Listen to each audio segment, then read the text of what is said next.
Wowie, zowie. I've watched this episode 5 times. Are you really? I've watched it about 3 times.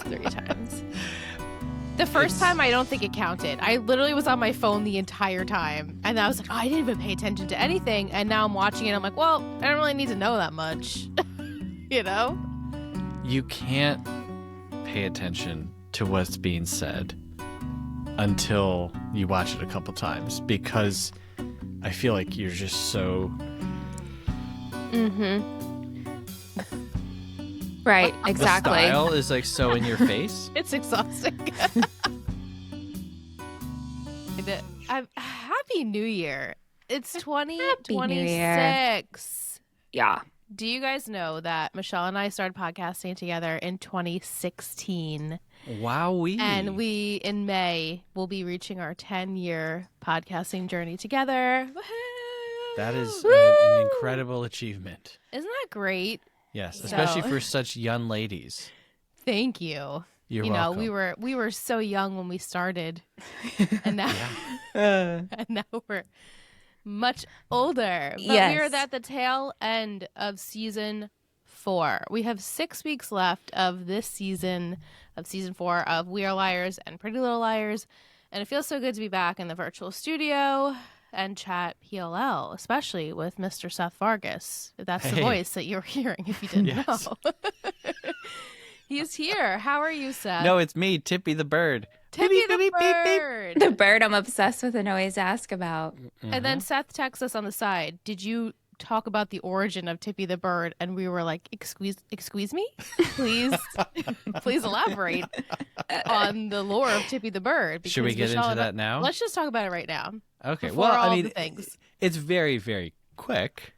But this season is really maintaining the tradition of the first 3, of including a lot of film references and homages, influences, straight thievery, such as this episode. And so, we're in the murder mystery genre, and Tippi the bird is named after Tippi Hedren, who starred in Alfred Hitchcock's The Birds. Oh, that makes sense. And so they thought, that's we have fun. a bird in our murder mystery story. So where else to go but Tippi Hedren? Well, I thank like you for that. Seth. Thank Yeah, you. That we obviously did not pick up on that. Yeah, it's there. I didn't even think horrible. to look up like What it I don't could try to mean, look up anything because I don't want to Yeah. find anything. Oh, if you could have seen me with this episode, my Google search history, breaking out the magnifying glasses, trying to read the headline of the Variety magazine as we scan A's desk at the end, Yep. looking up dates that align with that headline. This was a fun one for me because I was able to really go into like detective mode, not just I'm with so glad. PLL, but with movie history. Yeah. I mean, back when we started season 4, I had messaged you and I was like, Seth, there's a film noir episode. Do you want to be on it? And you were like, absolutely. And then Mike had messaged us saying, like, did Seth actually ever watch this episode? Because I have questions. And I'm like, I think so. Actually, I don't know. So you also did the research and then said you watched it 5 times. So bless you for doing that for us. Because I certainly didn't watch it 5 times. I watched it 3 times, but 5 times is a lot of times to watch it is. PLL. Well, it's short. It's a short episode, I feel It does like. And feel- kind of It feels really glorified. short. Yeah, definitely. Yeah, each season that you asked me to come back, which is very foolish of you. I mean, I just gotta say it at this point. Like, Well, I'm you're not a such good great guest. I don't know why. You're the best. I don't know why you think you're such a bad guest. I was psyched to have you on because, as you can tell, Alyssa and Michelle won't know much about any of the references in this. So Sure. we appreciate your company. Yeah. Before we get into the summary, we have like a lot of housekeeping because we've been away for a while. Feel So free. we have I a got some cookies to eat. A So ton of shout outs. So I wanted to start out by shouting out Victoria R for sending us a really sweet email. Woo! Yay. Yay, Victoria Shout R. out to a new patron, Yes. that we have. Yes, that is so exciting. Jack, welcome to the Total Betty family. Woo! Jack, Welcome, Jack. Love it. J-A-C-K, Jack. J-A-C-K. Or J-A-C-Q-U-E, maybe. Yeah, French. Yeah. Jacques. Jacques. Shout out texts. I have a few texts. So they didn't tell me who they were, but they say, "Hi, ladies. Love your We're Liars podcast. And I am so excited for Ravenswood. I remember really liking the show, but don't remember why. How many episodes should I watch for the next podcast?" Thanks for being awesome. Whoever you are, we hope you liked Ravenswood. Thank you for sending us a text. Next time, sign it so I can tell everyone who you are. Yes. We also have a text from Keely. Says, "I think I finally caught up before you guys get back from holiday break," which here we are. Back Here from we holiday are. break. We also have Apple Podcast review to tell the peeps. We sure do. Titled Love These Ladies! Exclamation point. 5 stars. Daija Desiree says, by far one of my fave podcasts to listen to while cooking, cleaning, etc. I've rewatched PLL a few times already, and I'm happily rewatching with these ladies again. I love hearing Liss and Michelle's take on the show and how invested they are in the storyline. Keep going, ladies. Wow. Woo! And we will keep We going. will. We are committed. Yes. We are not quitters in Total Betty. We are completists and we finish shows. Right. Even right. if they suck. So. That's right. But thank you You- so much. Thank you for taking the time to leave us a review. It means so much to us. Absolutely. So thank you. We screenshot it, send it to each other. We get very excited. Yeah. So if you'd like to make us excited next week, maybe you want to hop onto Apple Podcast and send us a little. It's not dirty. And, just send us a little message. That's it. Just tell us how you're liking the show. Yeah. Okay, so here we go. We're going to discuss season 4, episode 19, titled Shadow Play. Mm-hmm. Is there a specific reason why we called it Shadow Play, do we think? Well, I just think a lot in Are you asking me or Michelle? I'm just throwing it out there. Like, why do we okay. think they titled it that? I mean, I think it's very fitting for film noir. I mean, shadow is used throughout That's true. these That's films. true. Mhm. Yeah. Yeah. Okay. Yeah, so shadow play is like one of the things that predates films. It's ancient. Like it goes back for basically as long as people knew how to like cut out a stiff piece of paper and then put it behind a shadow. But a shadow play is like a literal thing. And it's fitting because the movie, this episode kind of plays it a little fast and loose, but like clearly we're going back in time. So, while all of the normal PLL episodes are just straight up named after movies, it's fun that for this one where they go back in time, that they're also going back in time with the form of telling stories using shadow and light, which is what film is. Yeah, I like that. Thank you, Seth. This episode aired. I wish that you had like a lot of that tonight. I wish you had like a little basket that I could be in with a lid, and you two can talk, and then whenever you're ready for me to say something, just like lift up on the Hey, Seth. and I'll pop my head out and be like, "Well." That would be great. Like you would be our film correspondent for every episode. Or you could be like, in what was it, like Microsoft Word, the paperclip? Yeah, Clippy. Clippy. So you could be Yeah. Sethy. Do you remember Pop up. Do you remember the gorilla, the purple gorilla? Bonsai Buddy? Kind of. Bonsai Buddy would be on your desktop and give you viruses. Wow, that just I like don't remember that. opened up like a whole new world of like the desktop pet and I don't the remember that at little all. virtual. I must have blocked that out. Yeah. But anyway, let's not get distracted. The episode aired February 11th, 2014, written by Joseph Doherty and Janelle Lennon, and directed by Joseph Doherty. Oh, okay. Yeah, the summary for this, which I had given you before we went for break, is Yes. Spencer's sleepless nights and use of prescription medication transforms her reality to a black and white film noir world. The consensus for those patrons that had reached out, they initially, back in the day, and I feel like kind of like me, and even though I actually don't even remember watching this episode back in the day, that's how much it has, how much it was absorbed was none, because Yeah. I don't remember anything. But the patrons that did watch it back in real time or did watch it many years ago, did not like it at first, but now upon rewatch, actually enjoy it because they can kind of immerse themselves in it and say like, oh, it's visually beautiful and the sets are great and whatever.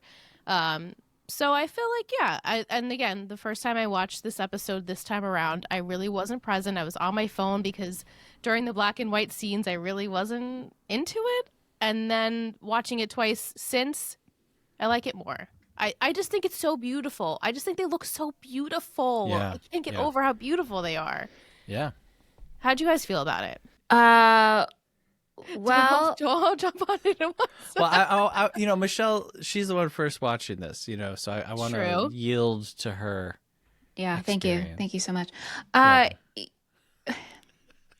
I'm conflicted, right? Because I love when artists will be experimental, right? And I love when a cast can do something fun, and I hope they had a lot of fun doing something like this. They so did. from I like can vouch. okay, so from like a creator standpoint, I'm like, this must have been so much fun, and I actually think they did a good job. And stylistically, it looks really beautiful. But we're 14 episodes. No, we're 19. Excuse me, we're 19 episodes into season 4, and we're waiting for answers, and it's been a slow go getting those answers. And so from that standpoint, it's a little frustrating. And we know that Spencer's like working through trying to figure out how to talk to Arya and telling the girls about what she's found out. But it's like we went through that last week. Mm-hmm. So I don't know when I would have liked a stylistic episode like this. I don't know if I needed it now. Yeah. Seth? Yeah. So you want to just get to the answer. Something. I would like some answer. I mean, we've gotten little answers, but it's just and I kept thinking, I'm like, would I have liked an episode like this as the penultimate? I don't know, right? Because penultimates are usually like so good and give us so much. Sometimes they're better than the finales, right? Yeah. Right. What if I liked it as like a season opener? And it's like, let's just get this out of the way. We're here. We're fun. We'll give you a little bit towards the end and we'll set you up for the rest of the season.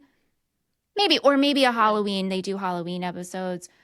So that's where I'm at with this. Yeah, and it's totally understandable because, again, your first time watching this, you don't know what's going to happen. Yeah. I, at least, or Seth, we know the gist of what's to come, or maybe Seth doesn't remember or know what's to come. Yeah. But because knowing it makes it more tolerable and you can enjoy it. Yeah. Yeah, and maybe a season opener that could have been fun. Yeah. And not to say I didn't enjoy it. It's just you during the dream sequence, you just have to appreciate the art form as it is and not kind of The store dialogue, anything. yeah. There's nothing to pay attention to as far as dialogue goes. Yeah. As far as I can tell, I had watched an interview with Joseph Doherty, and he said this was a network note that they pitched the idea of doing I don't know if it was like just a period piece or the film noir itself, but they had pitched it, and so the writers went with it. Oh, that's interesting. Yeah. Interesting Wow. is right. Which I can't believe the network was pushing for that. I mean, Yeah. hey, well, One Tree Hill was also on the C. Oh no, Yeah, that's CW. But still, I guess who knows if the network was pushing for that? I don't think so. Yeah. But yeah, I thought that was interesting to hear. Yeah. Yeah. That's maybe like the best network note I've ever heard, actually. Okay. Or what a great like note, and then they were able to do so much with it. Yeah. Okay, so I agree that this episode does not move too much forward. Like the stuff that moves forward in a normal PLL episode would have taken like 30 seconds. Oh yeah. And rewatching this season leading up to episode 19, which again I didn't get all the way, I felt like I was in one of those tornado simulation tanks. Do you guys know what I'm talking about? Uh-huh. Sometimes they're at like an amusement park or movie theater and you pay $1 and you go in and it's like you get blown around and it's like, this is a tornado. Okay. That's what it felt like. And I was like, how would I describe this show to someone?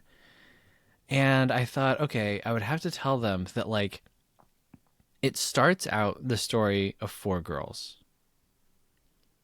And then every episode, they'll add another character or another, like, interconnected relationship or something. To the point where in season 4, it's like there's so much information happening and so many callbacks and so many connections. Characters that you were convinced were one thing are dead. Like, there's just so much. And what I like about this episode is that it pauses, and instead of giving you more information, what it does is it gives you what the show is. To me, this episode reveals what, like, the soul of the show is. So Spencer is at home. Is she doing Addie? What's happening? Yeah. Yeah. And vodka, right? That's Well, wild. no. I mean, I think that's supposed to be sparkling water. Yeah. No right. way. No way. That was alcohol, no? I also thought it was sparkling water. I thought it was like the mineral water that Yeah. you get. The But maybe we're Italian wrong. Mineral water. Maybe All right, we're well, I wrong. thought it was vodka. But Well, that'd anyway. I mean, hey, Yeah. whatever she got to do. Well, that's probably what caused her to enter a Hey, dream state. maybe. She also hasn't slept in forever. Yes. So, Right. She's been She hasn't- taking Adderall for, Right. I mean, a couple of weeks, I guess. yeah. Yes. And not sleeping. So she's going over the case or the evidence, and she has a film noir on in the background, and she's watching it. It took me so long to find the name of this film. I'm embarrassed to say how long it took. Eventually, it was staring me right in the face. I just had to go to IMDb Movie Connections, and it was there. But Oh. like no PLL message board or like wiki, nothing had the film listed. Yeah, it was Wow. very frustrating. And so you guys are going to have it here, you know. I mean, it's like I said, it's easily available, so this isn't like a great get. But the movie is called A Narrow Margin. Mm-hmm. I watched it today. Great Oh. movie, very great movie.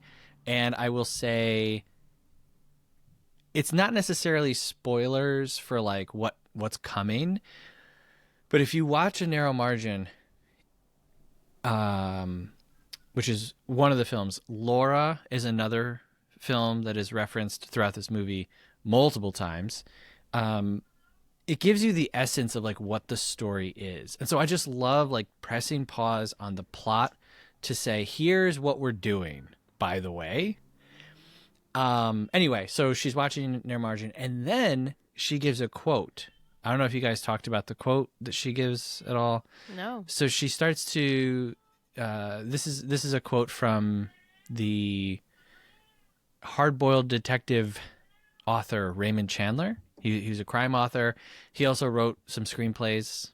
Double Indemnity is probably the most famous one that he did, which is, you know, pound for pound, maybe the most famous film noir of all time. Mhm. Anyway, he wrote this essay. He wrote an essay called The Simple Art of Murder, where he talks about the history of the murder mystery. He goes through English novels, American novels, why these stories will never go away, how they're lowbrow but necessary. It's like 15 pages long. It's quite the essay. I read it and I was like, you are losing me, Raymond Chandler. like I'm really trying. But anyway, so the quote that she starts with is, down these mean streets a man must go who is not himself mean. And then she stops there. Toby brings this back up. This is huge. Like, this is huge. We know that Spencer is like an egghead, right? And so she's probably read this essay, right? But she herself is the detective right now in this part of the story. Obviously, all of the liars, they're constantly, you know, running around doing little missions and trying to figure out mysteries. But right now, it's like the burden is on her to crack this piece of evidence.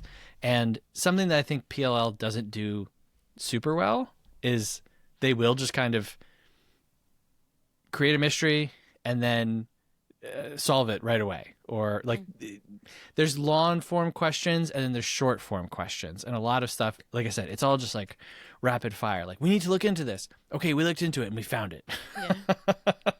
And so for this, the episode starts like a normal PLL episode. They find this piece of evidence.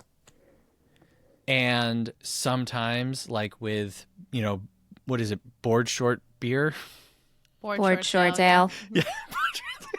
Sometimes you don't learn what it is right away. Sometimes it takes blah, blah, blah, blah, blah.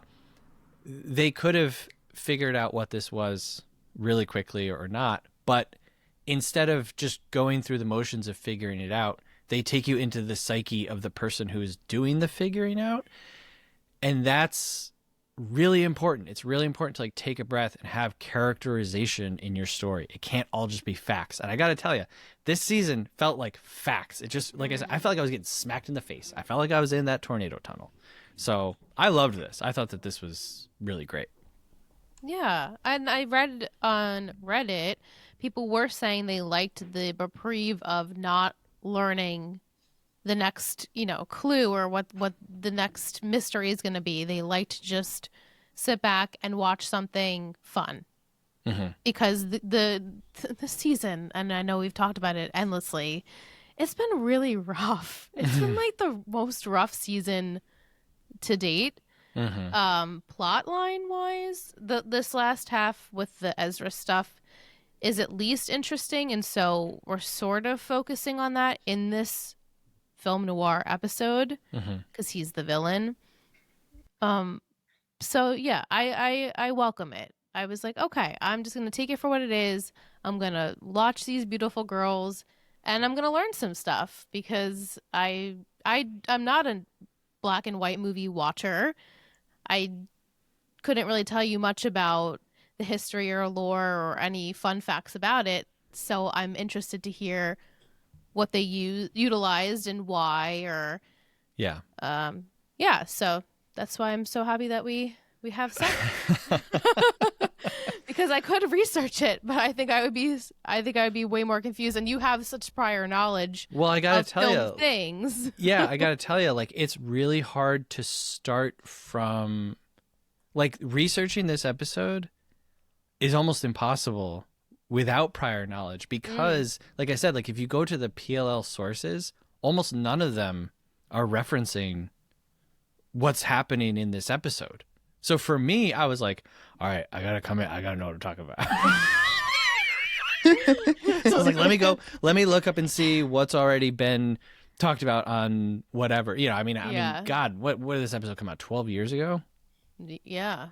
It's like someone, someone has to know. some TVWiz.com. I don't know what People Magazine. Someone had to be like, here are all of the film noir references. No one did it. And so I was like, dang it. Like, I really have to like remember everything that I've ever seen. But there's so much. And I will say this. There's no way that I know what all the references are. There's just no way. There's one thing that I saw, the scene where Mona is stalking Hannah, right? What, that the mirrors? That's directly taken from a very famous scene of a movie that I've seen before called Cat People. That's on my list to watch, Seth, actually. Yeah, on it's our good. list of movies to watch for the show. It's very good. I had forgotten completely. You know what I mean? Like, you don't remember every scene of everything you've ever watched. But I went back, rewatched that whole sequence from Cat People. It ends differently. It doesn't end with the mirrors, but because there's like really subtle stuff, I'm sure there's stuff that's going over my head, just of movies that I haven't seen or stuff that I'm just not remembering. Like, I know you were asking about the carrot stick. It might be something. It might just not be something. Right. It could be a reference to something, but there's like really small stuff. One of the things that I noticed was there's a fantastic shot, and it might be the best shot in all of PLL. I don't know. Spencer in a chair, and then she's reading Allie's diary, and she flips to a page where she's written a poem, I guess, called My Mermaid. And she's obviously talking about Emily. And then in the background, she starts to imagine Emily and Paige. A light comes on and they're illuminated. Then we move into the. It's incredible. Like, there's amazing stuff happening in this CW show for teens. Not to say that, not to put that down, but like, they don't have to do that. They didn't have to go this hard in this. They could have all shown up in costumes and been like, see? None of that. They don't do any of that, Yeah. But anyway, there's a magazine on the little table next to Spencer in that scene. And it has new feature. The magazine's called like New Feature Magazine. Doesn't exist. But there's a very large photo on it of the Golden Gate Bridge. And the angle of the Golden Gate Bridge in that photo is from a very famous scene from another Hitchcock film, Vertigo, which is towards the end of film noir. This is like one of the late film noir movies. So even just in tiny little details like that, like something that you wouldn't even notice, because here in front of you is Spencer looking beautiful and like lit incredibly, and all this interesting stuff is happening. And off to the side on New Feature Magazine, they're doing a nod to Vertigo. It's amazing. Like this has, as I've spent the last couple of days with this episode, I'm like, this is maybe my favorite PLL episode now. Not because it, like I said, it doesn't show us anything, but it shows us inside the character of Spencer, but also inside what the show is doing. Because when these girls are talking to each other, they're not doing a 40s mid-Atlantic accent like we're used to. Mm-hmm. They're pretty much saying dialogue that they'd be saying in the modern setting, but it feels so much better because of the setting. Yeah. To me. Yeah, I was kind of glad they didn't do that really, like, some of them were trying it a little bit, a little twang at the end. Toby's tough in this episode. Yeah. I feel bad. I always show up saying bad stuff about Toby. Dad's just got his number. Mm-hmm. I feel it's justified in this one, though. He fit the detective. I feel like that worked for him, the detective persona, but there were some moments. Yeah. And so the film that they're referencing at the beginning, the Narrow Margin, in that, I won't tell you what it's about. It's good. It's on HBO right now, actually. It's pretty short. Very fun, exciting detective story. But in that, there's like a heroic character, and he's dressed almost exactly like Toby. Mm. And then there's a villainous character, and he's dressed almost exactly like Ezra. So those two directly lifted from that movie. So, Michelle, you just hated it. No, when did I ever say I hated this episode?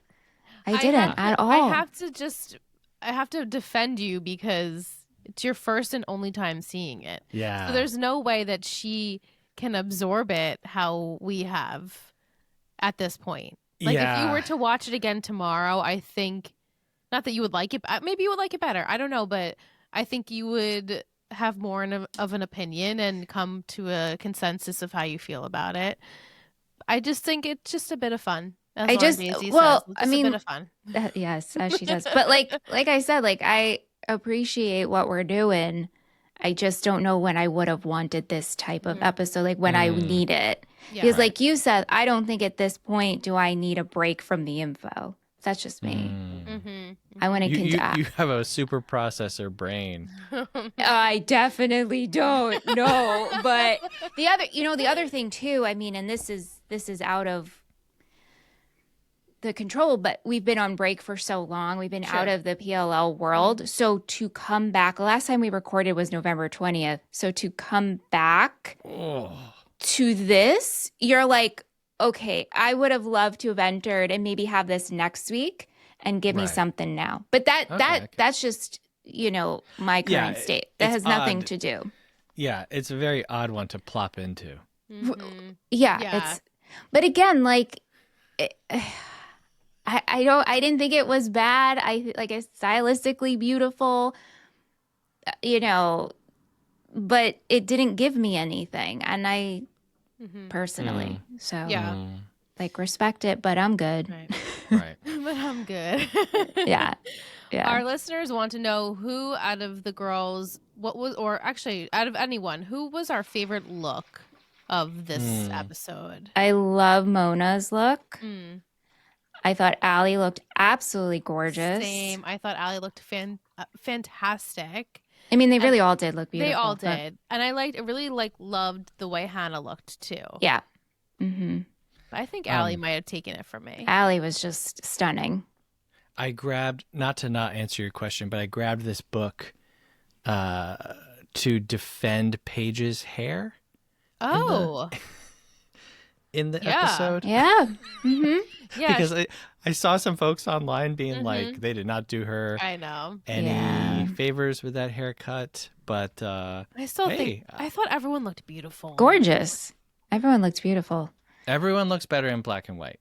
Yeah. Everyone. There's color photography is great, of course, but I can't imagine any photo that wouldn't look better in black and white. And so the whole cast looks better. Totally.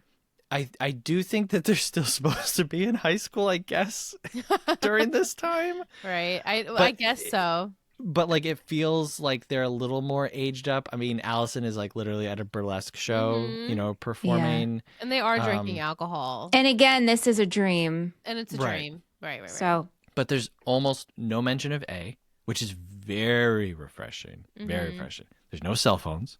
No. So there's none of that. There's no parents. So there's none of that.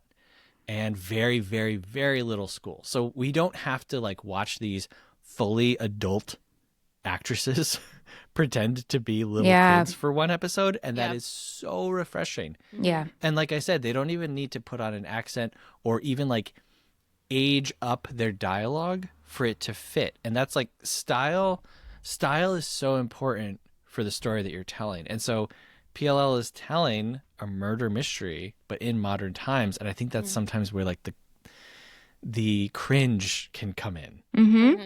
Because when you have them saying the same thing, but they're in black and white, in smoky shadows, suddenly it's like, you know what? This fits. It all fits. And that's, again, why I love this episode. Because it's showing the audience, like, this is what we're doing. Like, everything is the same. This is what we're doing. And see how much better it works this way?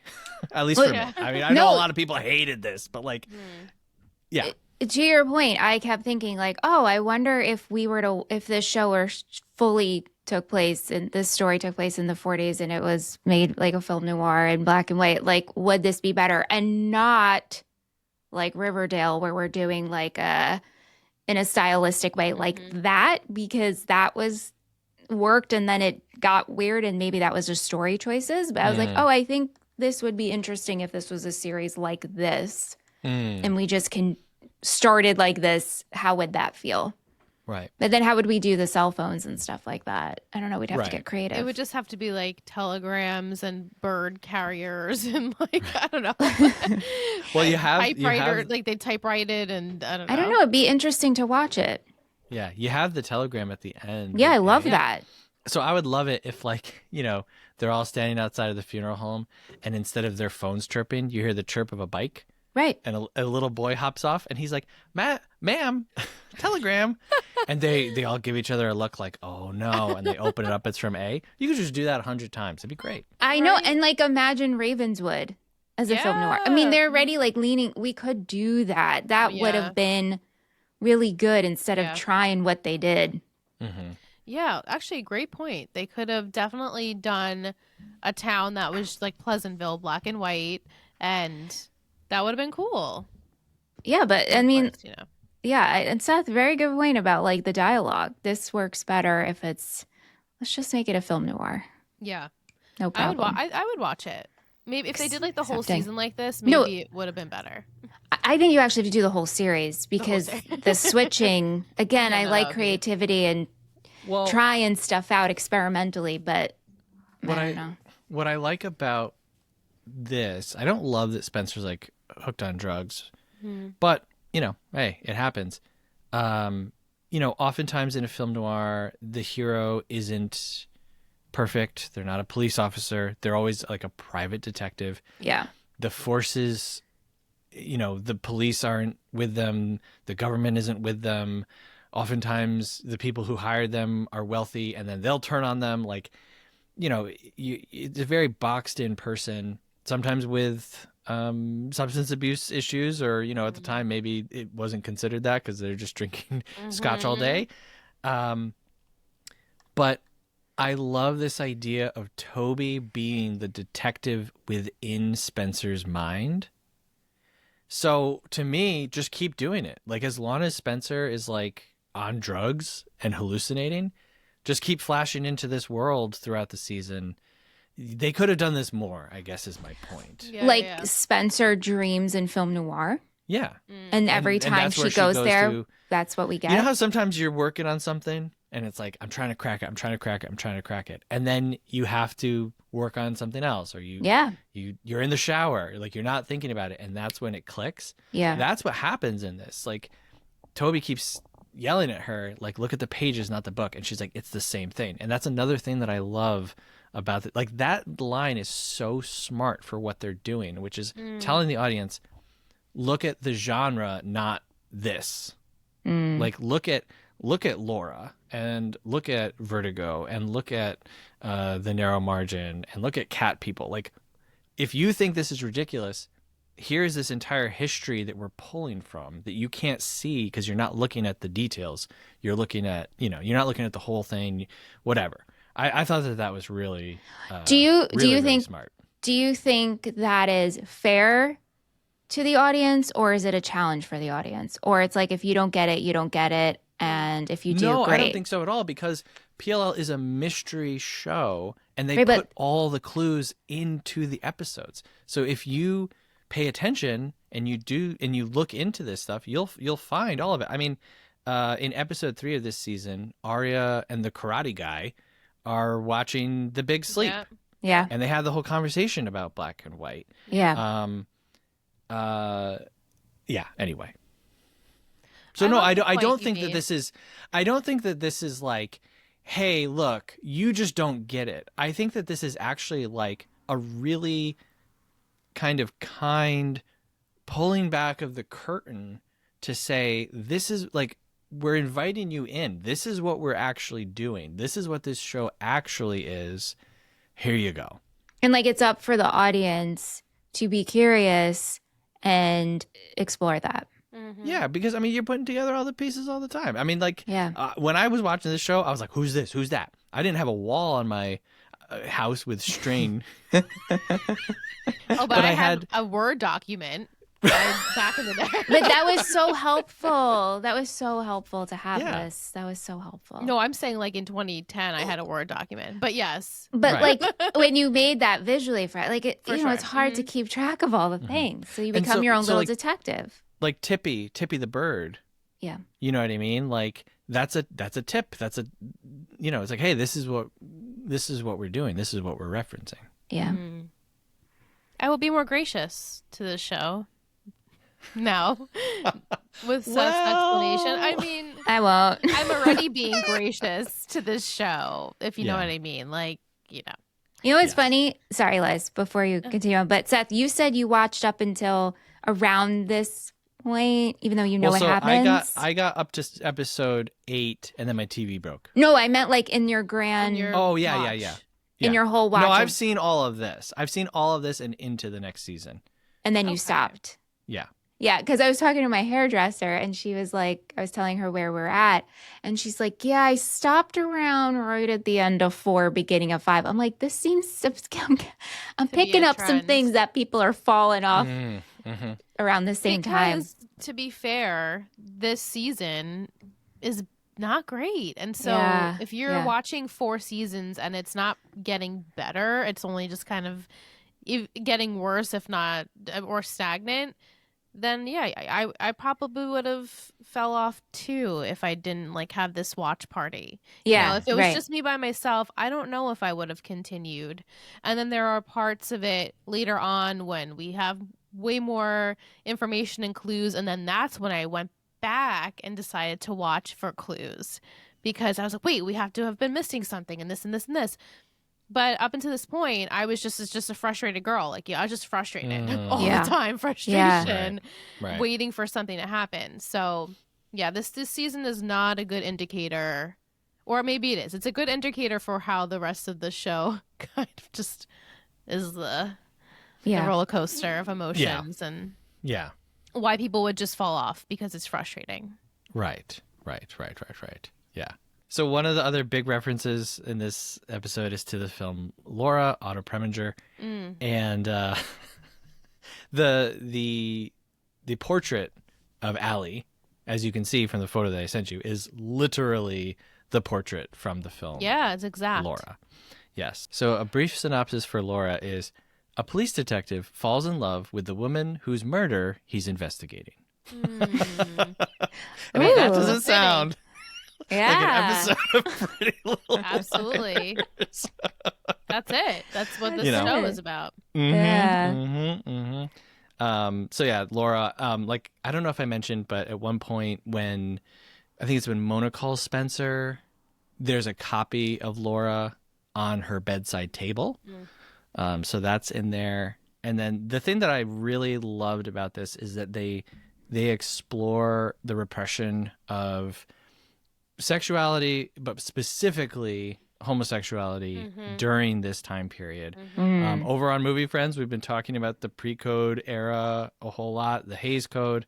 All that stuff is not super complicated. Basically, Hollywood decided to stop depicting certain things so that they wouldn't be boycotted across the United States, because they were being boycotted across the United States. So they self-imposed a code of conduct that they would operate under. It's called the Hays Code.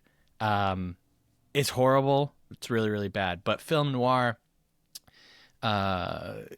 comes out around the pre-code era, but then it really flourishes during the pre-code era, pushes a lot of the boundaries that's available. And so Emily goes from like really not being out to a full-on like hooking up scene. Yeah. And I just thought it was cool that they didn't have to do an Emily and Paige storyline in this, but they choose to, and they show just how much better it is to have freedom of expression than to not have it. I saw some people online from like years and years ago like railing against this episode because they're like, why are they doing this? Blah, blah, blah. But if you don't know, that's the conditions that people were writing and performing under. So I thought that was also like a very smart way of nodding to the time period that they were in. Yeah, especially because we have barely seen Paige this entire season. I know. So it feels random to bring her in, but now what you're saying, it makes sense that the writers would say, no, actually we should shed light. I mean, as the whole show obviously, sheds light on a gay relationship, but yeah, it just was nice to bring in Paige for that, just because they could. Yep.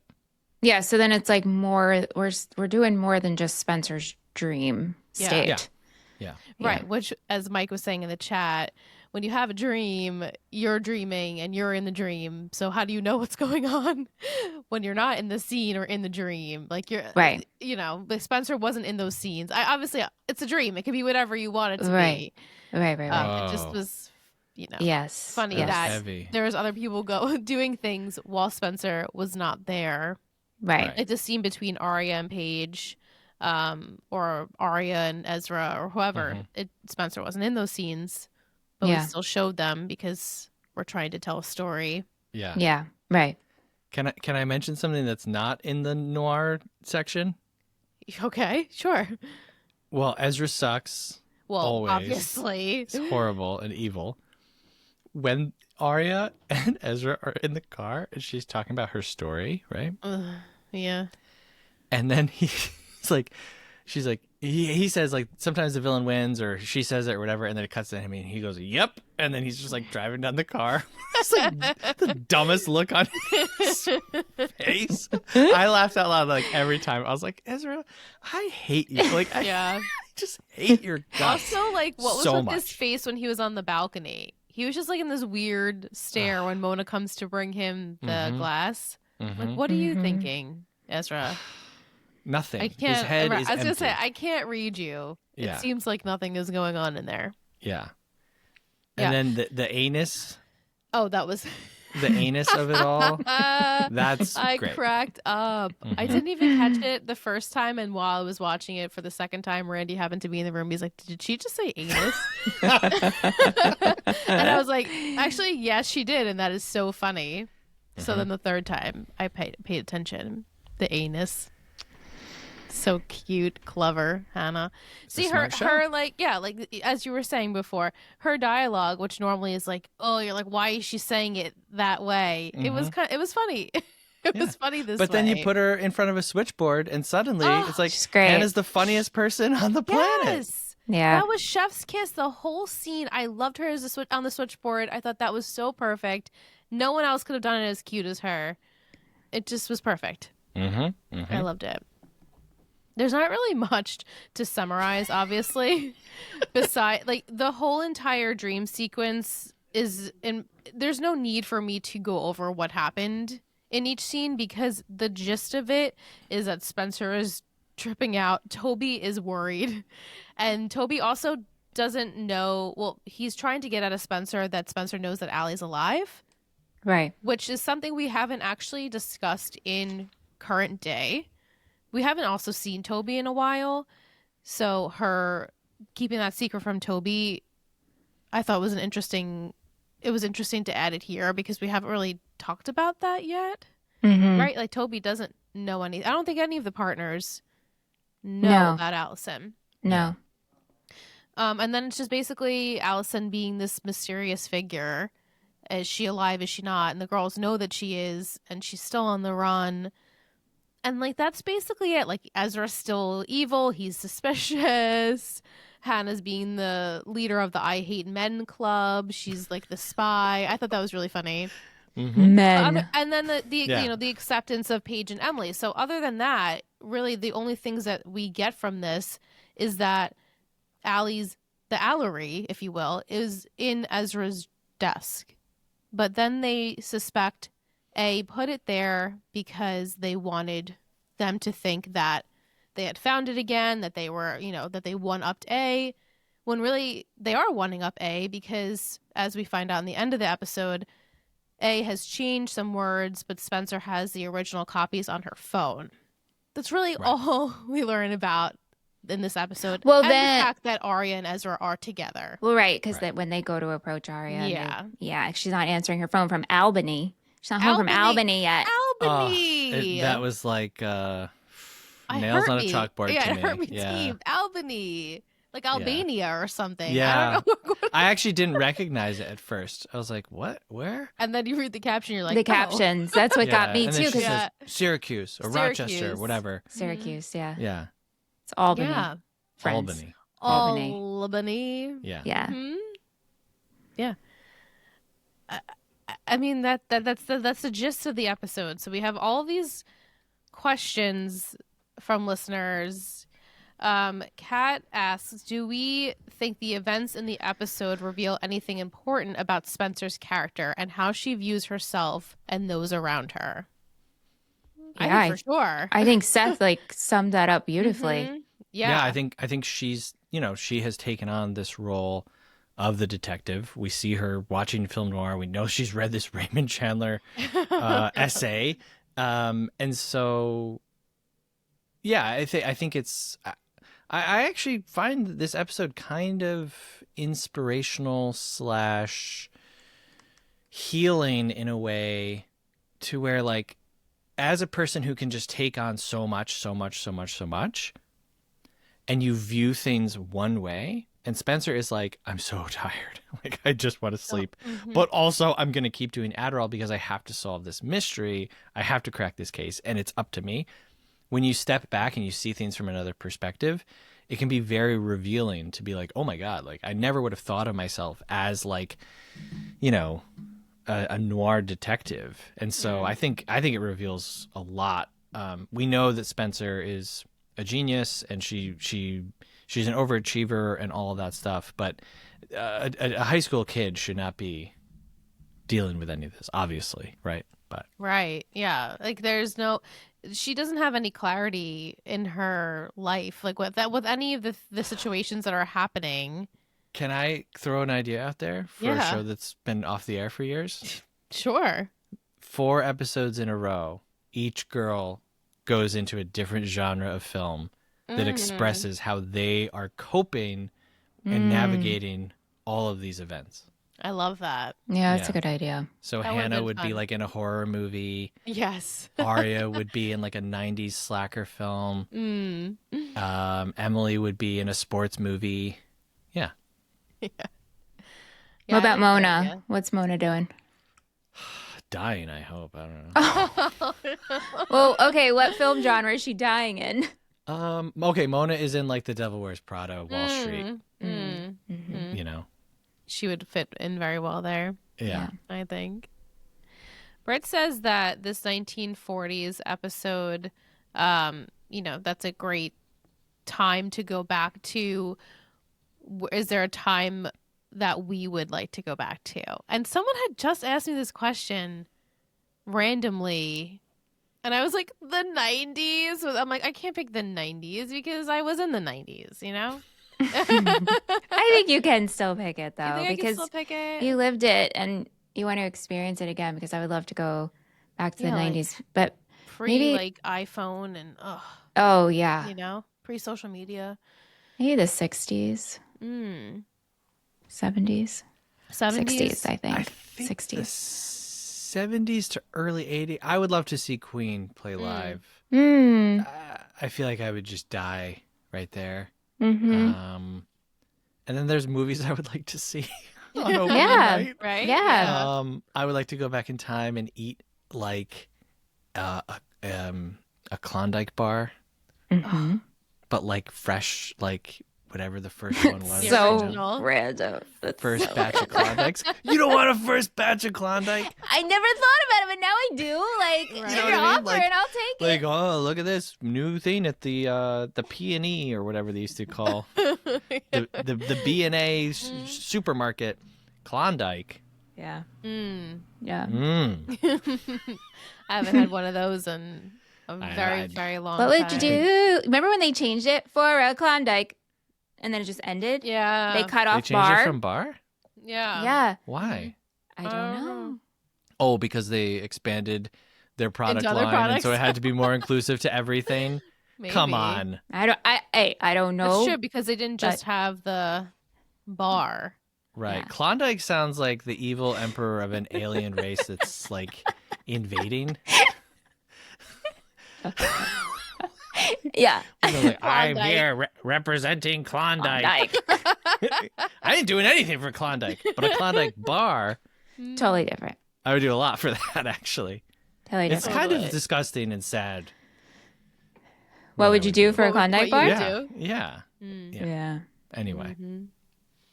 Kate also makes the mention of the theme of Jekyll and Hyde and Ezra.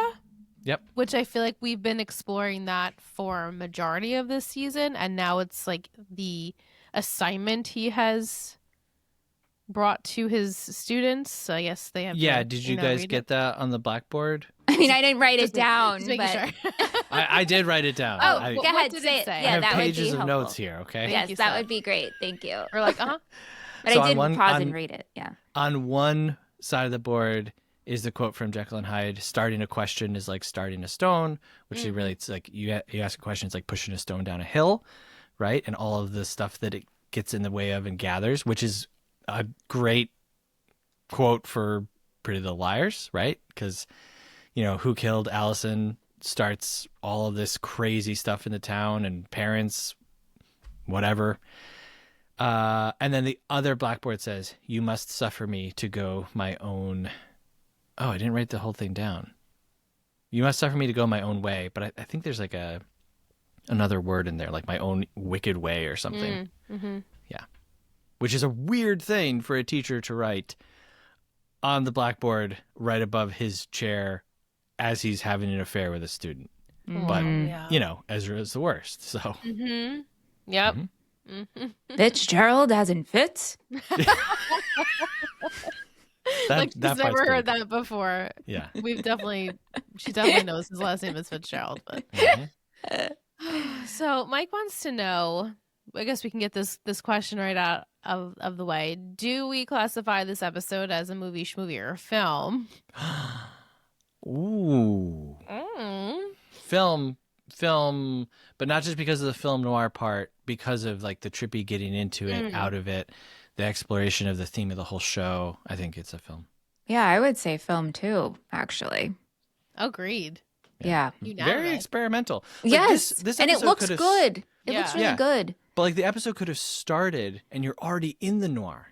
Yeah. The whole thing plays out, it ends, next episode starts, and it's just normal. Like they could have done that. The worst and they part didn't. for me was that transition when she goes like, well, the this. transition. Oh And my! she's still in color. Oh, And I'm but like, you could have just done black and white like that. yeah, I forgot to mention when she's watching the movie, it's towards the beginning of the movie. Like that's the opening scene of the film. Mm-hmm. When she snaps out of it, comes back into real life, it's still on that scene. Yeah. But then immediately jumps to another scene in the middle of the narrow margin, which I will not say here, but I will say if you have seen that movie and you've seen PLL, it is a major spoiler putting those two scenes together. Wait, so how can I say that? So she phases out The gunshot goes with one off. part of the movie. Yeah. When she comes to, how much of the movie has gone on? Nothing at first. We're still on that stairway pearl necklace gunshot. It's like right for after half the gunshot. a second. Yeah. Yeah. So I'm wondering, like, how long was she out for? Right. Well, according to this, no time at all. It all happened in a flash. Right. But then when she kind of recovers herself and she's leaning on her counter, it cuts to another part of the same movie. But the words that play over her is like huge. But it wouldn't make sense for it to unless cut. you've seen both. No, but it wouldn't. No, it wouldn't. No. Yeah, no. It wouldn't. This make was sense. like a stylistic choice that we did this. It was a huge choice to go this way. A huge choice. Interesting. Yeah, it'd be like if you, Michelle, were in an episode and you were watching The Lion King, and it's like the whole like ma ba ba that whole thing, and then when you snap out of it, you're still there, but then it jumps all the way ahead to Timon being like Hakuna Matata, blah blah blah blah blah blah. Yeah. It's like purposefully this dialogue is placed over this. Right, but scene. like time-wise, it doesn't make sense. Time-wise, it doesn't make any sense, but you wouldn't know that unless you had seen But the right, narrow margin, that's- which I right. doubt anyone Right. watching PLL at this time would be able to put that together. So they had cut the actual film to go Yes. to a scene that they wanted to. That they wanted the reflect. dialogue. And again, like Liss, you know everything. So if you watch this movie and you get to that scene, go back and watch it and you'll be like, oh my gosh. You actually could probably just watch. No, you Do you wouldn't want to actually. tell her? I'll just mute myself right now. You could just text me later, or I'll find it. I'll find it. Because Yeah. the narrow margin is dealing with the same ideas of cat people and Laura and, noir in general, which is like a lot of PLL, double crossing. Who is this person? Yeah. This person is introduced and it seems like they have one motive and then they have another. This person is introduced and it seems like they're one person and then they're another. And Right. it's a whole, anyway, forgot to mention that. No one cares. I'm sorry. I'll stop. No, talking. I care very much because I'm very interested in seeing what you're referencing there. Yeah. Mike had also spoken to his movie friend Buff, and they had told him that Allie looks like Simone Simon in Cat People, Yeah. apparently, and Yep. that Toby looks just like Charles McGraw in Narrow Margin. So, and then something, I guess, Yes, the big yeah. sleep is what they had referenced in Arya's episode with Jake, is what you were talking about. He said that he wonders if they couldn't get the rights to that movie, which I guess they had already gotten the rights to that movie. So I was very curious about why they picked the narrow margin because they've already shown much more famous films. But again, after watching this episode several times, watching the narrow It'll make margin, sense. then I Okay. watched this one a final time. I was like, oh my God, they're giving away a lot. I'm very curious now. I'm very curious. Mike also wants to know if we've ever had a dream that has allowed us to figure out something, but in real life. I'm going to say no to that for me. It's a no for me, dog. I have a lot of dreams fun. where I feel like I figured something out, or it's like, oh, Michelle hates me. And then you wake up, it's like, that was a dream. You know what I mean? Like, you have a dream that your spouse is cheating on you, and you wake up and you're like, oh, do you have something that you want to tell me? And they're like, what are you talking about? And you're like, well, I had a dream. It's so true. You know what I mean? It's like, come on. I mean, you know, I woke up chanting prawns and I never ate shrimp again. That's true. It was like a manifestation. You're like, I'm never eating shrimp again. But like that affected my waking life to the point. Yeah. No. Okay. Yeah. Well, you have effective dreams, but you didn't figure something out. Yeah, that I didn't like shrimp. That she didn't like shrimp. Okay, it no, freaked but her out so much. you know, and also, I feel like I wish I had an example, but I feel like I have reached clarity in things. But recently, I have so many dreams where I'm just trying to sleep. Oh, yeah. And I'm like, wow, I think You we're must be tired. so I felt Spencer of like, I'm just so tired. Yeah. So many of my dreams, I am sleepy. And if Seth is in the dream, if we're working on something, we both take naps in my dream. Separately, but we're taking naps. Or now, the best thing I've ever heard. We're just having a group nap in our dreams. Yeah. it's crazy. But now, and that used to be only if like Seth and I were working together and people are around us.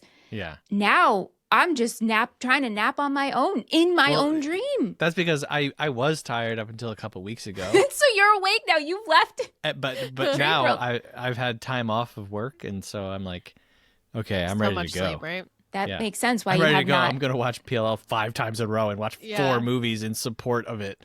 Jeez. Oh my Seth. gosh. You Seth. deserved so many awards and Yeah. medals Yeah. and pickles because that's just crazy. Yeah. We got a question. Actually, we got 2 people who said this. One Tree Hill versus PLL. Who did it better? I'm gonna say PLL did it better because I really don't remember the One Tree Hill episode. I'm sure it was beautiful. I just remember like Lucas with like his like hat. No, I remember don't. about it. I think stylistically, PLL did it better. Agreed. Yeah, I'd have to agree because I think we were not. we weren't a fan, right? We weren't Were the kind. costumes better in this episode or the Founders Day episode earlier this season? With Emily's big feather hat. I would say this episode. Well, I mean, yes, this episode for sure. And the costume designer that I love because, and we've talked about this off mic, but the fact that you have to pull from like oranges and greens to make it stand out in black and white. So the girls were saying how their outfits were crazy. Yeah. But it looked so incredible. Yeah. Because the costume designer, she said this was her hardest challenge out of like all of the episodes because it made her have to learn something that she didn't really have to know before. And I mean, how proud to like see it on screen and be like, wow, it just looks so good. She did a great job. I didn't answer your question earlier talking about who do I think looks the best. I think Spencer looks the best throughout this episode. Mm-hmm. Like all of her outfits are incredible. The fur going back to that coat. Well, it's not even a coat. It's not a full coat because it's very like Mildred it's just like Pierce. The collar. But it's just the collar. Oh, yeah, it's great. And then there's great. like a Barbara Stanwyck outfit when she's in that scene where she's like in the chair reading the diary and there's like beadwork or pearl work or whatever. It's great. Yeah.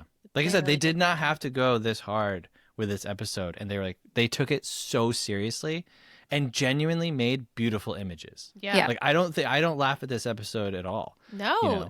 I would say right now that it's not on a cringe. I would not even rate it cringe. Yeah. No. When Toby, I mean, as much as Toby, but when Toby is standing there at the end in the dark and he's like doing the whole like throwing Ezra's voice or whatever, it genuinely looks great. It does. It looks really, really good. Yeah.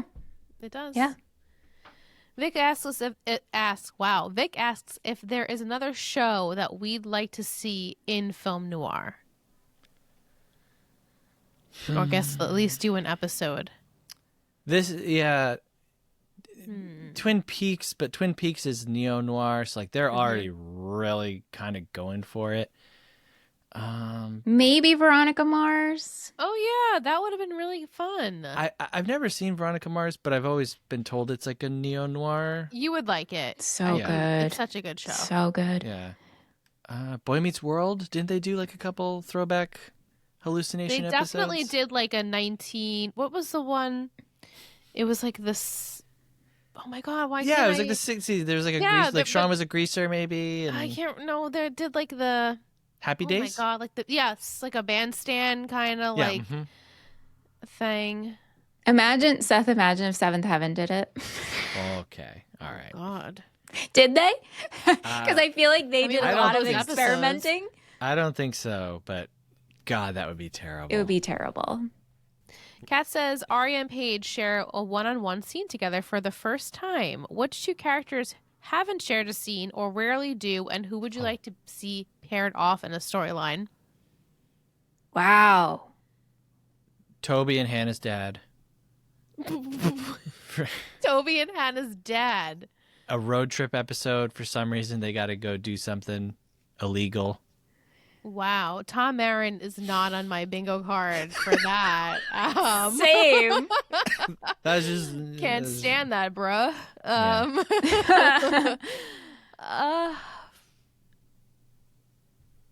Probably Mona Wow. with anyone. I feel like she's such a good Who hasn't she pair. been with, Or though? who you hasn't know? she been paired off with? Arya's Yeah. mom.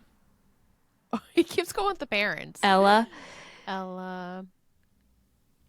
I mean, we did talk about the Arya Caleb that one time, how they had that conversation. We thought that was interesting because they We never did. have And scenes Spencer together. and Caleb. We liked Spencer when they and were Caleb. together. Right now, I Mhm. feel like it's a hair common because they've had a couple of Yeah. scenes together. Yeah. Yeah, maybe just like like one of the boyfriends and one of the other liars. Like we don't really get to see. I mean, we see obviously Emily and Toby. They have a relationship, Right. Yeah. but then it's like Ezra. And Arya's dad Again. have to go on a road trip. I mean, that makes more sense. And the And I tension would be high. I would turn the TV off. Fast There's forward. there's no two people on this show I hate more than Byron and Ezra. so- Their car mysteriously explodes halfway to the Oh, great! destination. That sounds good. Yeah. Sounds The good final to 10 me. minutes of the episode is just their car burning. Where's Travis? Where is Travis? Liz, tell me, Travis where's and our anyone. new cutie? Where is he? Yeah. He could have been in this. Put him in the film noir. Oh my god, I would have loved him in film noir. He would have looked so good. So cute. I wonder if Tyler Blackburn was pissed that he couldn't be in this episode. He's like, my goodness, I'm on Ravenswood for this. I went on to Ravenswood for this. But Travis could have been like the bartender, Oh, you know, and like wiping the bar down, absolutely. just giving the drink, giving the look, maybe just like a. Absolutely. And Hannah could have just gave the little. Oh, I my see you. God. I love it so much. Yeah. That's such a great. Miss you, Travis. Miss you, Travis. Miss I you. Miss you. All right, so I guess we could go over to a Lucky Leon's Ladle for good time's sake. Absolutely. I was wondering, actually, Seth, Yeah. would you read our scoop of the week? And maybe Oh, here we go. we could just spin a wheel Oh, my God. and see what voice you would read Lucky Leon's yeah, Ladle in. I'll do anything anyone asks me to. So, yeah. All right. So, if you're listening to this episode and you don't know what Michelle is talking about, Michelle and I host a different podcast called Movie Friends. And each week I do a very bad impersonation of a person or an accent. I wouldn't say they're bad. No, they are not Oh, they're bad. bad. And Seth is that is- so talented. No, Stop that it is right now. why we originated is because I've never done impersonations in my life. And we thought, wouldn't it be funny if each week Seth did a bad impersonation? That is the genesis of never how this bad. started. Well, And yeah. so you're all going to hear me do this and then never listen to Oh no. Okay, so over at Movie Friends, we have our wheel of voices. So I'm going to spin the wheel, and whoever it lands on, Seth is going to impersonate, or we could just Let's see. Please not Al Pacino. Hey, Owen Wilson. Oh God. Ooh, I don't know if I can do that long form. Wow. Hi, Michelle. Okay, do you want me to spin again, Seth? It's a shorter Lucky Leon's. You know, I mean, the one next to it is Miss No, Piggy. I can do it. Yeah. Okay. It's okay. Okay. Hello, Liss. Hey, Owen Wilson, we would like some ice cream. Can you read us the scoop of the week? Oh, of course, Michelle. Yeah. It's really bad. It's really, really bad. Should we do another one? I'm just going to throw it out there. All right. Yeah, I'm not feeling quite up to it right now, you know? Okay, Owen It's Wilson got like can't. a little bit of like a Matthew McConaughey going on. All right. Bad. All right. All right. Owen Wilson can't come out to play, but Michael Caine can. Okay. Well, okay, so yeah, you always start Michael Caine by saying Michael Caine. Michael Caine. Oh, good evening, Michelle. Liss. Always wonderful to see you. Hello. Hello. And all your dear listeners on this Pretty Little Liars podcast.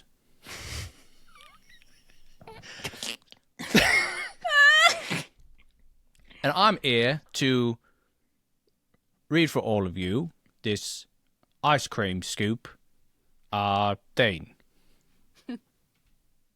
Lucky Leon's ladle. Lucky Leon's Ladle. Shall I take it away? Please do. Yes. All right. That was Australian. Sorry. The scoop of the week is butterscotch.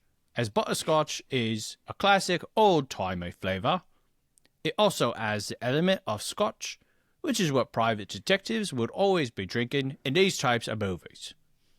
The butter aspect relates to Allie, as she always seems to always quickly slip away from scenes. I'll give this 3 scoops. It was cheesy and a filler like all dream episodes of TV shows, but it was decent. Thank you so much, Michael Caine. You're welcome. So It was a pleasure being here with you lovely ladies on the Pretty Little Liar podcast. I'm going to go now. I'm very old. It's time for bed. See you later. Goodbye, Michael Caine. Goodbye, Bye, chap. Michael Caine. Oh, thank you. Thank you. Seth. Thank you, Michael and Michael. Yes. Michael and Michael. Michael. for the scoop of this week. Michael and I should do a podcast where he's himself and I'm Michael Caine. That'd be great. Oh, That'd be so great, I don't actually. even know if he would be able to get through it because he'd probably just be laughing the whole time. Yeah. Is it hard to give an MVP and shittiest of the episode? Not for me. Oh, who is your MVP, Seth? It's a split between Spencer and Paige. I really think that Paige is beautiful in this episode. Yeah. Like, just when she says, "How did you grow out of it?" to Arya, oh, it's painful. Just painful. A great example of lines that feel cringy but work here is, "I always have to leave first because I hate to see you walk away." Oh. Yeah, normally I would be like, God. Right. It's like, get over yourself. But Yeah. no, I thought it was beautiful. I'm just going to say Paige. Forget it. Sorry, That's Spencer. a great choice. Yeah, I think that's a great choice. Do you have a different choice? I really loved Paige's performance in this. I enjoyed Spencer. I actually enjoyed all the girls. And now I'm like, Hannah was really good, and I just think they all did like a really good job.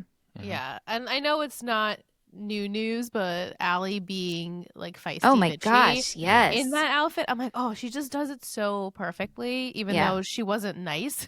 Yeah. It just still she always shines. That's immortality, darling. Yeah, you get get that it again, Mm-hmm. but it feels good and fresh. Yep. Even though we've heard it how many times? Yep. Mm-hmm. Yeah, I enjoyed her. The shittiest. I mean, I always give it to Ezra, but it's like it's like old news at this point. I actually think Ezra works well. Well, the actor, I think he does a better job of doing Noir than Toby's actor. Toby's really all over the place at this. I feel bad, but yeah, Toby would be my pick. Yeah, I don't really have a shitties. Okay, we can just leave it at that. You don't have to have one. And I already said I don't think it's cringy unless you guys are opposed to my meter there. Nope. I don't think so at all. Like I said, this might be my favorite episode now. Wow. Okay. Wow. I'm really glad, and you've really changed my opinion on it as well. Not that it was getting there. The more I watched it, the more I was enjoying it. But then talking with you, it really gave me a different appreciation. So, thank you, Seth. Hey, you're welcome. Lastly, we just have the title for next week and my secret. Michelle, I think you will be excited to hear what I have to say. Okay. Episode is 420. Okay. Blaze up. Blaze up. The title is Free Fall. And my secret is that Ezra and Arya have the most memeable scene of PLL. She will know the truth. It's the most memeable scene of PLL. If you see this meme or this image of Arya's face, you're like, you know exactly where it's from, and everyone knows. So we're getting some goods. She will know the truth. Whoa! Oh! Mm-hmm. So, with that being said, Kat asks, your predictions for how Arya will find out. We'll find out the girls think Ezra is A. And how do you think what is going to happen? How do you think this is going to go down? Any predictions for that? I think the girls will tell her and she'll be in disbelief. Mm-hmm. They've approached her now. We leave off where they see Arya and Ezra together in her house, her living room. And so I think they come back the next day and kind of sit down and talk with her and show her everything. And then she doesn't believe them. Mm-hmm. And then I'm just curious if she goes and approaches Ezra about it and Ezra's like, yeah, so I've been meaning to tell you something. Come into the basement. Also, okay. He's going to show her the basement. Yeah, and then he'll be like, also, I had chickpeas the whole time. Very good. There was chickpeas down here the whole time. And I didn't need you to go out. But I did need you to go out. Mm-hmm. That's what I'm predicting. Yeah. I think you're going to be excited. I mean, it's definitely leaps and bounds from. I keep thinking Randy's opening the door. It's because I'm like my peripheral in here is like not good. And we're live next week. We're live next week. Mm-hmm. Yeah, so that's just even more fun. Do you call that we are livers? We now will. We know. We are now. We are livers. Bum ba dum bum. Aria. Emily and Aria. I love it. Very good, very good, very good. That's all I'm good for. I gotta tell you, I have one superpower, and it is for making horrible punny. He's got them taglines like Seth GBT. That's what I call him. That's all I've got. Hey Seth, can you give me? Yeah. He's good for that.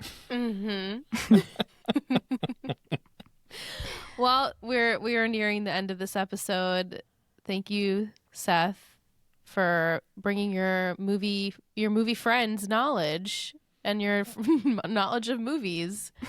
And thank you for your commitment to watching this episode so many times and watching all the movies that were based off of this episode is based off of. We really appreciate you. Yes, thank you, Seth. What can the listeners look forward to for the movies? What are the movies going to be these days?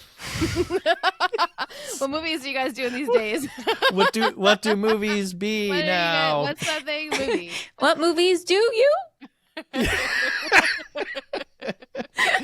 Oh man. Well, hey, the good thing about movies is that there's a whole lot of them, and so there's always different things coming down the pike. Currently, at the recording of this episode, we over at Movie Friends are in the middle of Denzel Washington January. We're talking about Denzel Washington movies all month long. Why is that?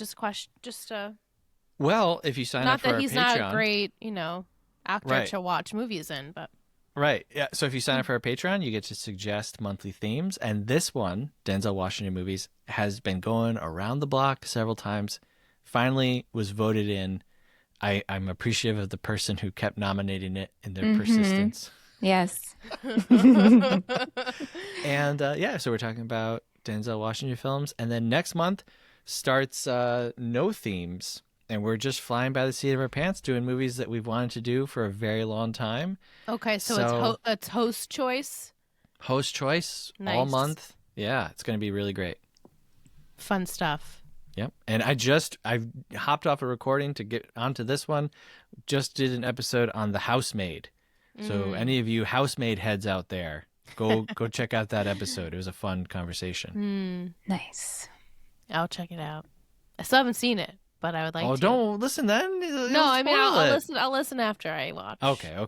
Yeah. I don't spoil things for myself.